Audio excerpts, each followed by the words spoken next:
Ravi de vous savoir. Nombreux à toujours nous préférer au menu de l'actualité. Le chef de l'État, Patrice Talon, a reçu en audience les meilleurs candidats aux différents examens de fin d'année au titre de l'année 2023-2024. C'était mercredi 31 juillet dernier au Palais de la Marina. Objectif, exprimer sa gratitude aux lauréats et aux différents acteurs du système éducatif. Précision à suivre.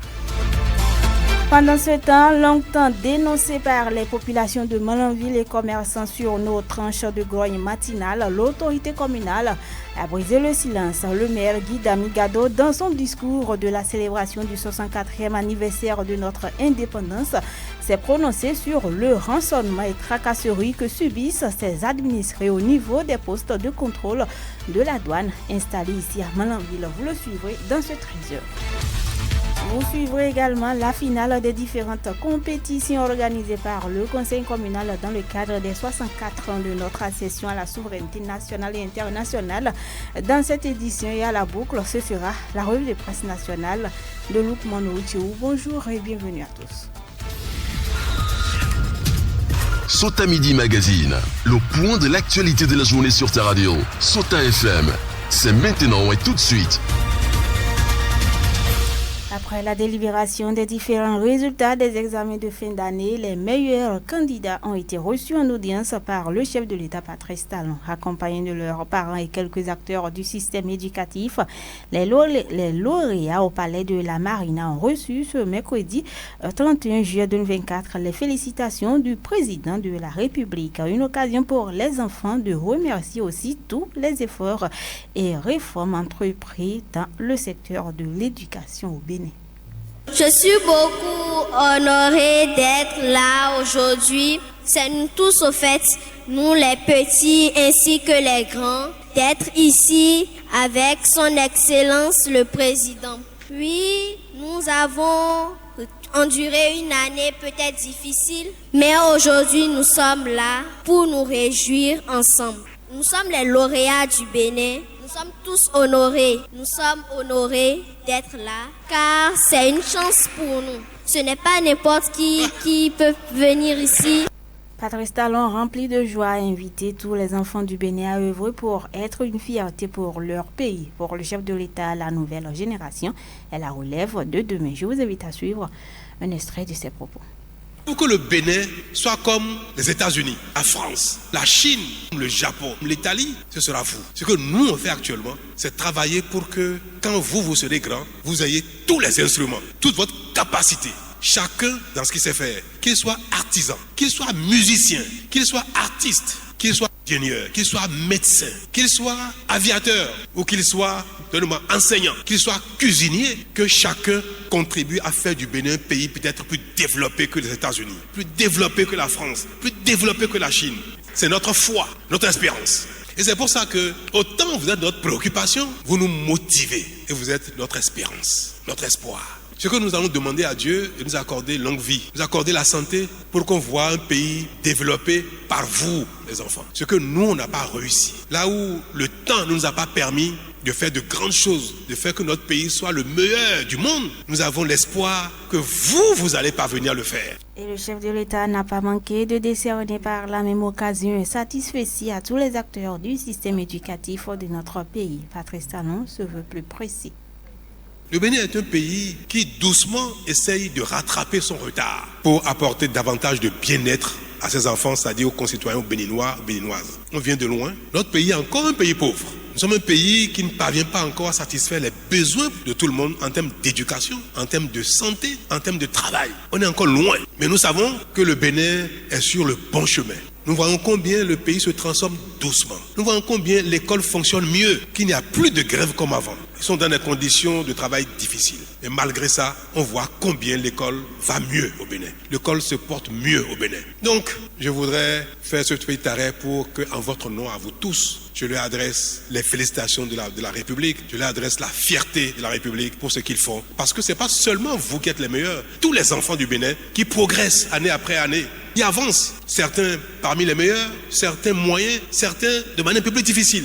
Mais comme chacun a sa place dans la société, et que chacun doit être formé, doit être accompagné, qu'il soit brillant, moyen ou qu'il avance difficilement. Les enseignants font tout ce qu'il faut pour que tous les enfants du Bénin avancent. Et pour ça, je voudrais leur adresser toutes mes félicitations et leur dire bravo. Retour ici à Malanville à l'occasion de la célébration de la 64e édition de l'indépendance de notre pays. Le conseil communal a organisé une compétition de lutte traditionnelle au profit de la jeunesse malanvilloise. La finale a connu son épilogue ce jeudi 1er août 2024 au rond-point du Giratoire sous le regard des autorités communales, populations et autres invités.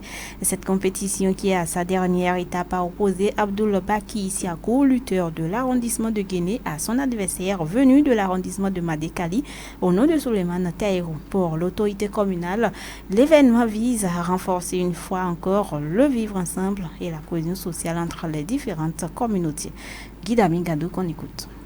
Tout s'est bien passé et je crois que mes conseils ont été suivis parce que j'ai dit en matière de lutte traditionnelle, c'est un combat comme tout autre et que le meilleur gagne. Celui qui gagne aujourd'hui, peut-être que c'est lui qui sera gagné demain. Et que donc le vaincu ne se sente pas découragé ou découragé, il peut être le vainqueur de demain. Cette lutte a été organisée aussi pour renforcer la cohésion sociale parce que c'était un tournoi qui a lieu donc dans les 5 arrondissements de la commune de Malanville. Et que c'est à l'issue, n'est-ce pas, de ce tournoi par arrondissement qu'aujourd'hui on a organisé la finale et que cette finale s'est bien terminée. Lui, nous remercions Dieu, nous remercions le Tout-Puissant pour nous avoir permis de voir ce jour de 64e anniversaire de notre indépendance. La mobilisation a été totale avec enthousiasme. Je remercie toute la population donc pour cette bravoure. Au terme de la compétition, c'est le lutteur de Madekali qui a remporté la première place. Son nom, Souleymane Taïrou, une satisfaction pour les participants. Au micro de la rédaction de Sauta FM, les deux lutteurs se sont exprimés en ces termes.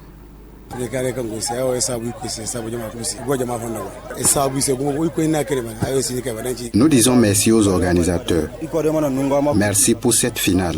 Merci à Dieu et que le Tout-Puissant bénisse.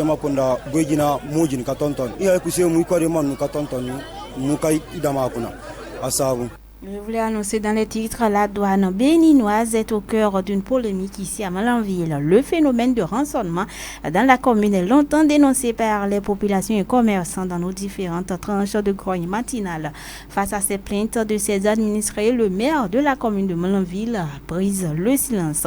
Dans son discours à l'occasion de la célébration du 1er août 2024, on retient que certains agents de la douane à Malanville perçoivent des tasses sans délivrance d'un reçu. Le maire Guy Damingado a invité la douane de sa zone de compétence à une prise de conscience pour garantir une libre circulation des personnes et des biens. Extrait de ses propos.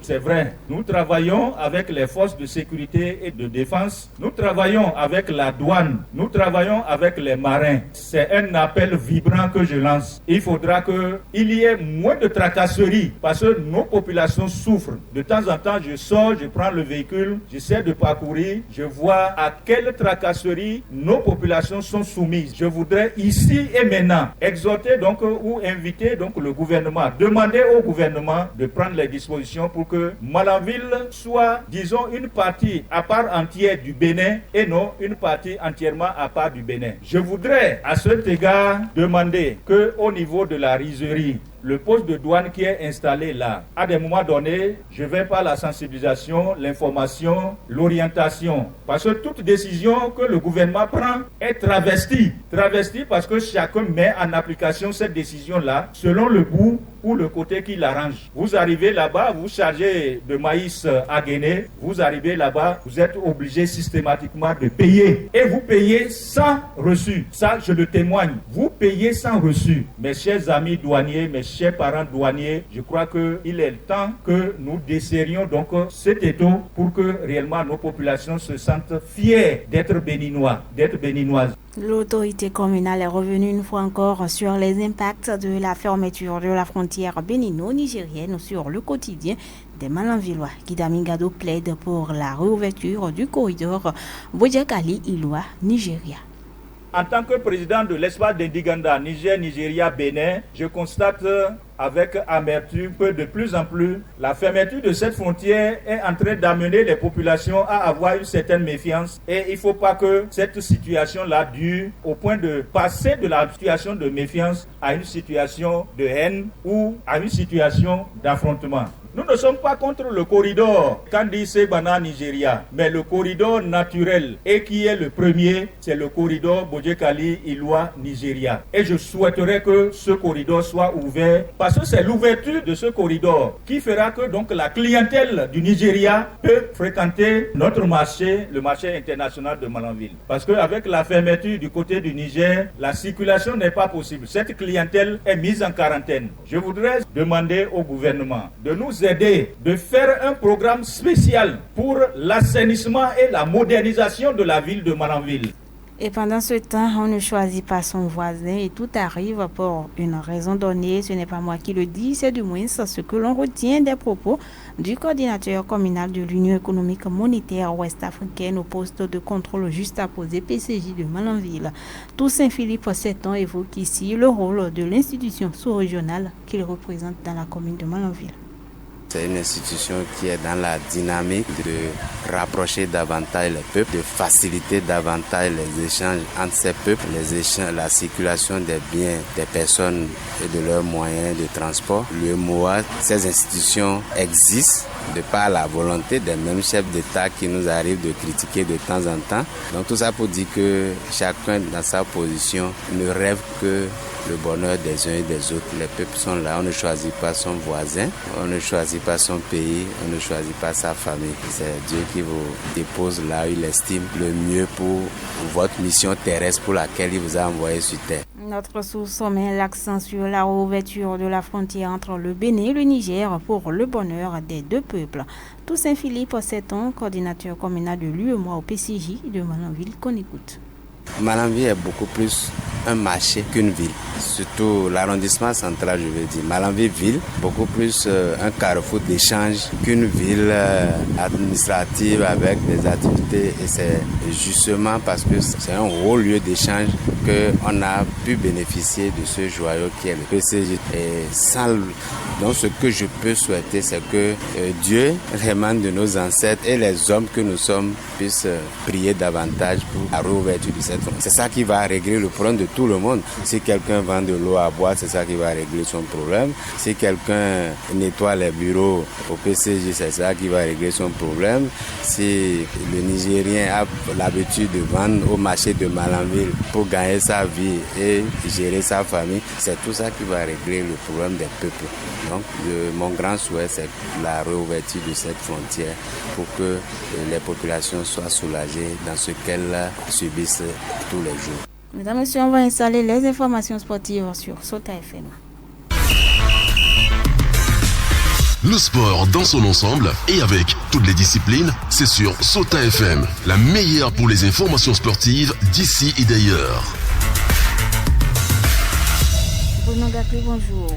Bonjour Pierrette Apovoir, bonjour aux amis du cœur. Les nouvelles sportives, c'est avec vous. Boule Football, c'était l'affiche hier 1er août dans le cadre des activités culturelles du 1er août ici à Malanville au stade Omnisport. Que retenir, Bruno Gakli? Exactement Pierrette Apovoir. La pelouse verte du stade Omnisport de la commune de Malanville a vibré hier au crépitement du sport boule et du football. Ceci dans le cadre des activités au plan local de la célébration du 64e anniversaire de notre pays, le Bénin, à son indépendance.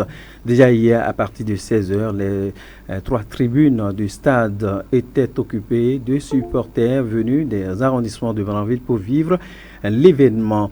À l'entrée est du stade se jouait la finale de la compétition de boules avec une très belle organisation. Pierrette Apovoir.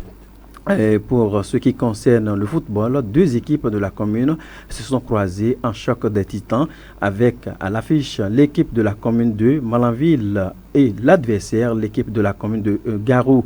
D'entrée avant le coup de sifflet officiel, donc c'est le maire de la commune de Malanville, accompagné du secrétaire exécutif d'une forte délégation composée des cadres techniques de la dite mairie, qui a lancé officiellement le coup d'envoi de cette finale de la Coupe de l'Indépendance. Dans son adresse, le maire Guidami Gado il est généralement revenu sur la consolidation de la paix au sein de la jeunesse malanvilloise et justement l'intérêt d'une telle organisation. On écoute plus de précision Gado Guidami, maire de la commune de Malanville.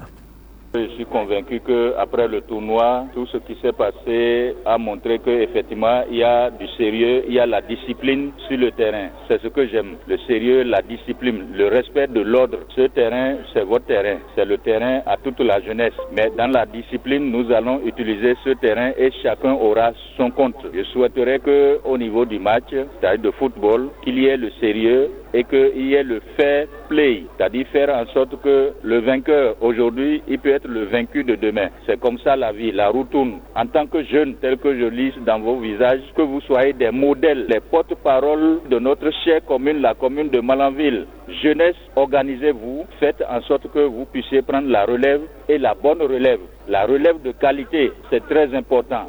Que ce soit au football, en tout cas toutes les disciplines sportives, au niveau de la lutte traditionnelle, qui est donc la caractéristique de notre commune, c'est sur ces mots que je vais déclarer les hostilités dans le cadre de ce match, comptant pour la finale de la Coupe de l'Indépendance 2024. Après cette étape du lancement officiel, c'est la juge centrale Pélagie qui va lancer les hostilités comptant pour cette rencontre en finale de l'équipe de football de l'arrondissement de Garou et celle de Malanville. De belles techniques footballistiques ont été démontrées devant l'autorité communale pendant cette première période. On constate deux équipes de football qui s'équivalent malheureusement sur une faute commise au 16e mètre par un joueur de Garou. La juge centrale n'a pas hésité donc de sortir le carton rouge pour expulser ce dernier pour refus d'obtempérer et propos déplacés. Ainsi, l'équipe de Garou sur la pelouse verte sera désormais 10 au lieu de 11. De ce fait, il faut noter, Pierrette Apouvo, que les choses vont commencer par être dures pour l'arrondissement de Garou. Les deux équipes vont se voir renvoyer au vestiaire au bout de 45 minutes. Et il faut noter que le score pendant ce temps est de 0 but partout. Le rouleau compresseur sera relancé pour la deuxième partie du jeu après donc quelques minutes sur une belle frappe du Dossa 11 de l'équipe de l'arrondissement de Malanville. Le Maquois va changer l'affiche. On pouvait lire désormais, Pierrette, un but en faveur de l'équipe de l'arrondissement de Malanville. Progressivement, l'équipe de Garou va se voir affaiblie sur l'aire du jeu. Bref, à l'issue de la deuxième partie, rien n'a pu changer. Le score est resté 1 but à 0 en faveur de l'équipe de l'arrondissement de Malanville.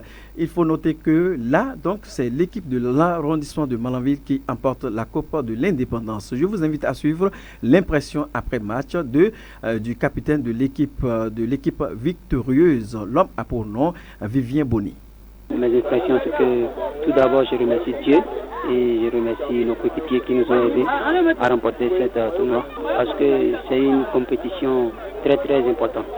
Donc, je suis fier de remporter cette compétition parce que ça va rester dans l'histoire. Bon, ce qui a marché, c'est qu'on a été collectif, malgré qu'on a essayé de jouer individuellement, ce qui nous a aidé à remporter cette victoire. Pour l'équipe adverse qui n'a pas pu remporter, qu'est-ce que vous avez à dire? Bon, tout ce que j'ai à dire, c'est du courage, parce que dans un match de football, il doit toujours avoir un perdant et un gagnant. Tout le monde ne peut pas gagner. Donc, je les félicite aussi et je les dis beaucoup de travail et beaucoup de travail aussi. Suivez ici l'impression de l'équipe adverse, l'équipe perdante dans le cadre de cette compétition. Le capitaine, c'est Diamissou Sogboté. Bon, dans le jeu, les joueurs ont bien joué. C'est seulement ce qui a agi sur nous et que notre joueur s'est agité. Ils nous ont donné le carton rouge. Et c'est le carton rouge qui a fait que notre match est gâté. Si c'est pas ça, il ne peut rien faire que nos joueurs ne peuvent pas faire. Nos joueurs, le match a été difficile. C'est difficile même de nous gagner. C'est seulement le carton rouge qui a fait qu'on a perdu le match. Ce que j'ai à dire pour l'équipe et que je les remercie bien d'avoir joué, c'est que là, chaque joueur doit avoir la patience face à une autre équipe quand on veut jouer un match. Donc, ce que j'ai à leur donner est qu'ils n'ont qu'à se patienter et jouer, pas de cœur, et il n'y a pas d'énervation ou agitation sur l'arbitre. On doit se calmer et jouer et laisser les arbitres décider ce qu'ils ont décidé sur le terrain. Eh bien voilà, Pierre est à pouvoir, tout qui va bien et qui finit bien. La Coupe de l'Indépendance édition 2024 a été remportée par l'équipe de l'arrondissement central. Merci beaucoup à vous Bruno Gakli pour toutes ces précisions sportives. Mesdames et messieurs, on installe à présent la revue de presse nationale. C'est une présentation de Lukmano Routier. Suivez la revue de presse sur Souta FM. Amis de la plume et du papier, mesdames, messieurs, bonjour.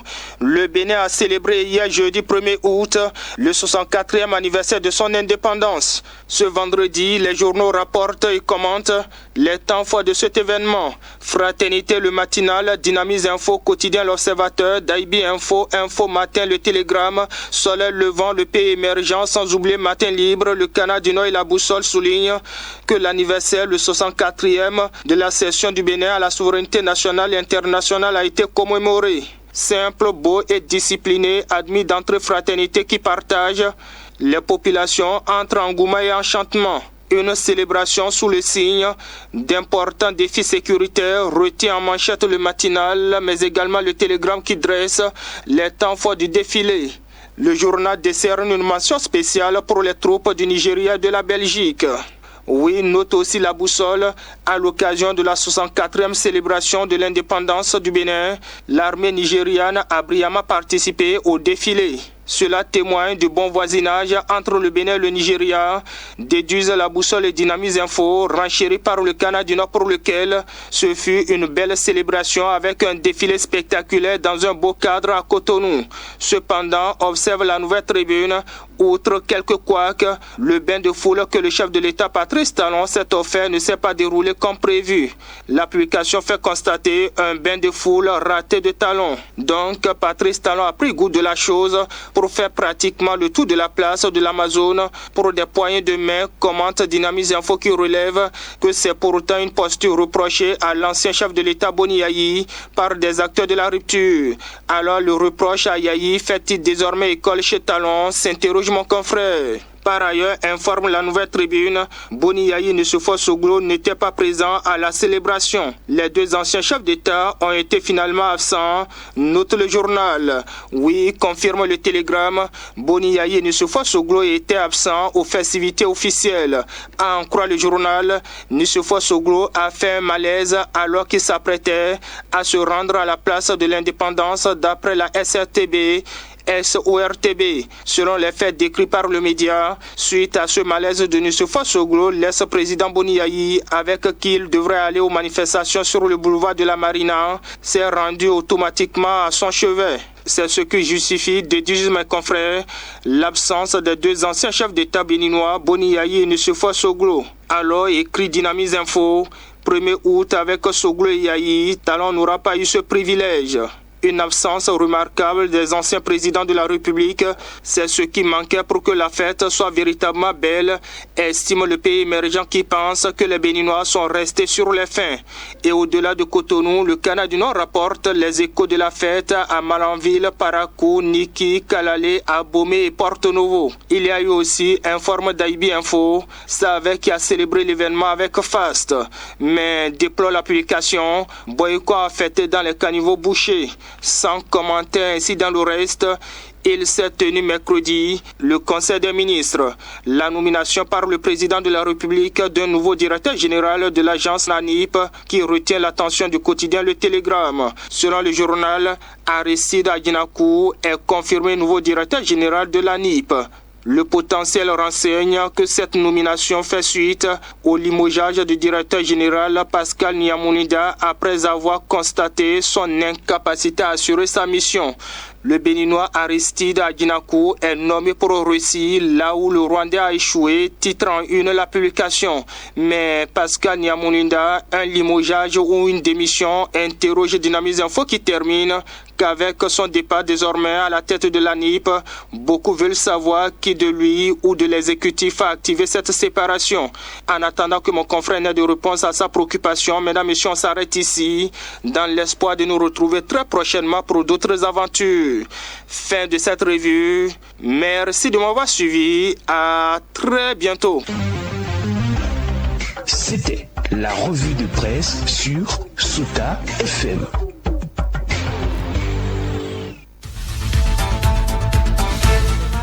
cette édition. Merci de nous avoir suivis. Pierrette Akouvo, je suis à la présentation. À l'édition, on retrouve Inoussa Karim et l'autre feu de l'autre côté de la baie vitrée, Aboubacar Doko. Bon après-midi à chacun et à tous.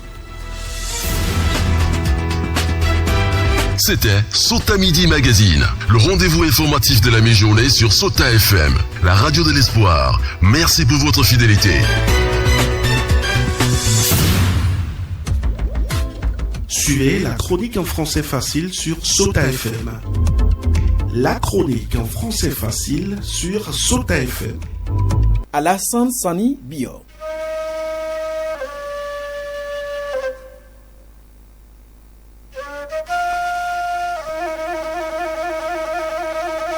La violence basée sur le genre.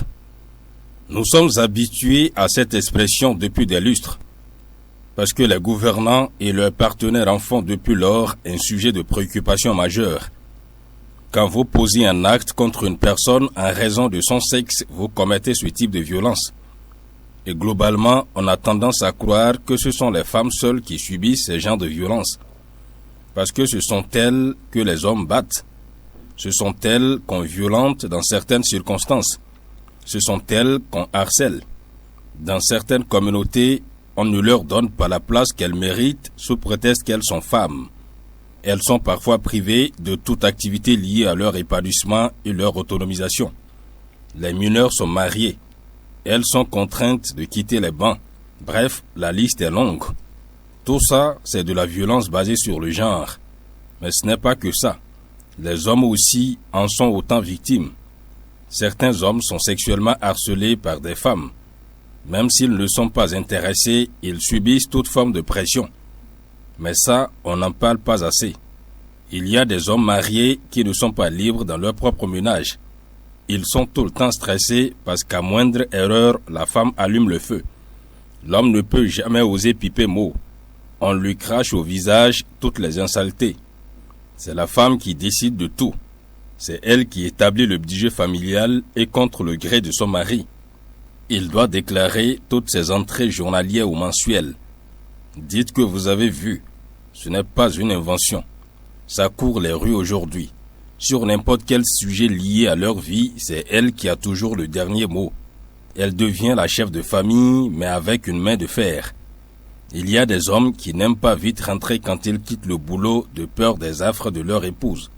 Je ne veux pas aller loin pour dire qu'il y a des hommes battus. Hier, aujourd'hui et demain. Ah oui, vous avez bien entendu. Leurs femmes les battent parce qu'ils ont commis un acte qu'elles n'aiment pas. Donc, en résumé, c'est la femme qui domine et non l'homme comme la tradition africaine l'enseigne. Si on est tous d'accord que cette domination de l'homme sur la femme reconnue par nos cultures est une violence basée sur le genre, le contraire l'est aussi. Celle pratiquée par les femmes va même plus loin. Il y en a qui utilisent la méthode noire pour dominer leurs hommes. Nous sommes en Afrique et les secrets sont là. Je sais que la femme est plus habile sur ce volet.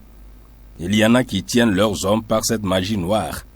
Quand ton homme n'agit plus de façon consciente parce que tu as de l'emprise sur lui surnaturellement, tu pratiques ainsi une sorte de violence sur lui. Dans ces cas de figure, la femme n'a plus besoin de crier ou de battre son homme. C'est l'homme lui-même qui exécute avant l'heure. Il trouve que tout acte qu'il pose est normal. Mais le regard extérieur voit l'exagération, voit une maltraitance de la part de la femme. Toutes ces pratiques ne restent pas sans effet néfaste sur votre vie. Elle engendre toutes les conséquences qu'occasionne la violence basée sur le genre. Il faut que les ONG qui sont au front tiennent plus compte de tous les aspects de cette violence. Tout porte à croire qu'on met beaucoup plus l'accent sur la victimisation de la femme. C'est parce que l'homme fait l'homme que ces problèmes ne sont pas dehors. Sinon, le singe transpire sous les poils. Citoyens de la République, c'est tout pour aujourd'hui. On se reprend très prochainement.